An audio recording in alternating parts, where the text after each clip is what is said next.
Assalamualaikum warahmatullahi wabarakatuh. Halo sahabat Josjis, porem Srit. Sebelum kisah ini dimulai, jangan lupa subscribe channel Om Brimo si Pendongeng, nyalakan loncengnya, dan dukung terus agar kisah menyentuh hati malam ini bisa berlanjut di episode berikutnya. Sekarang, mari kita mulai.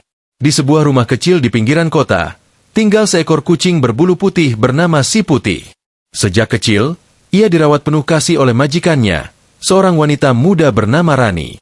Setiap pagi, Si Putih menunggu di depan pintu, menyambut Rani yang hendak berangkat kerja. Ia tahu, setelah Rani pergi, rumah akan sepi. Tapi ia tetap setia menunggu hingga sore tiba. Tahun berganti. Rani semakin sibuk dengan pekerjaannya. Ia mulai jarang menyapa Si Putih, jarang mengelusnya seperti dulu. Hingga suatu hari, Rani harus pindah ke apartemen baru di kota. Tempat itu tidak mengizinkan hewan peliharaan. "Maaf ya, Putih, aku nggak bisa bawa kamu," ucap Rani pelan sambil menatap mata Si Putih. Hari itu, dengan langkah berat namun keputusan yang sudah bulat, ia membawa Si Putih naik mobil. Mereka berhenti di tepi jalan dekat hutan kecil di pinggiran kota. Rani menurunkan Si Putih, menaruh sedikit makanan, lalu pergi. Si Putih mengeong pelan, mengira Rani hanya turun sebentar. Tapi suara mobil itu menjauh. Makin lama makin hilang. Si Putih menunggu. 1 jam, 2 jam. Hingga malam datang dan suara jangkrik menggantikan suara mesin mobil. Keesokan harinya, Si Putih mulai berjalan, berusaha mencari jalan pulang. Ia menelusuri jalan tanah, mencium setiap sudut yang dilewati, mencari bau rumahnya. Ia berharap mencium aroma sabun pel lantai, atau masakan sore yang biasa dibuat Rani. Tapi yang tercium hanya debu dan asap kendaraan. Setiap kali mendengar suara mobil, Si Putih berlari ke arah suara itu. Ia berharap Rani datang menjemputnya. Tapi yang muncul hanya truk besar yang melintas cepat, membuatnya mundur ketakutan ke semak-semak. Hari berganti malam. Perutnya kosong, bulunya kusut, dan tubuhnya mulai lemah. Ia sempat mencari makan di dekat warung, tapi diusir dengan lemparan sandal. Ia berlari terbirit, bersembunyi di balik tong kayu, gemetar ketakutan. Malamnya, ia bermimpi.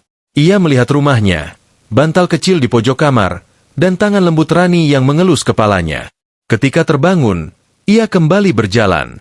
Kali ini lebih lambat.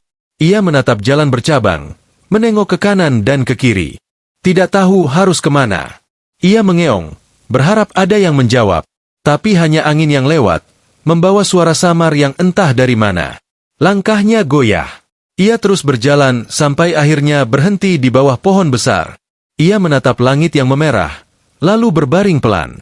Di pagi keempat, Si Putih ditemukan warga, tergeletak diam dengan mata masih terbuka seolah masih menunggu seseorang yang tak pernah datang.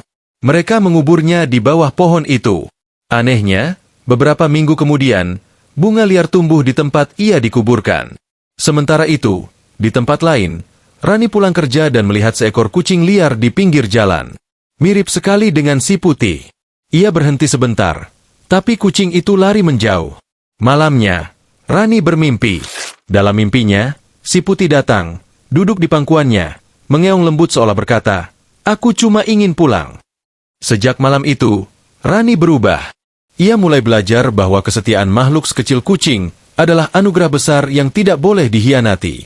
Kasih sayang adalah titipan yang harus dijaga. Hewan peliharaan mungkin tidak bisa berbicara, tapi mereka mengerti arti setia lebih dari siapapun.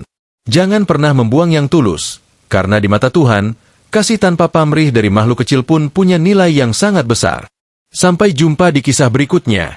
Sahabat Josjis. Porem Srit. Sayonara.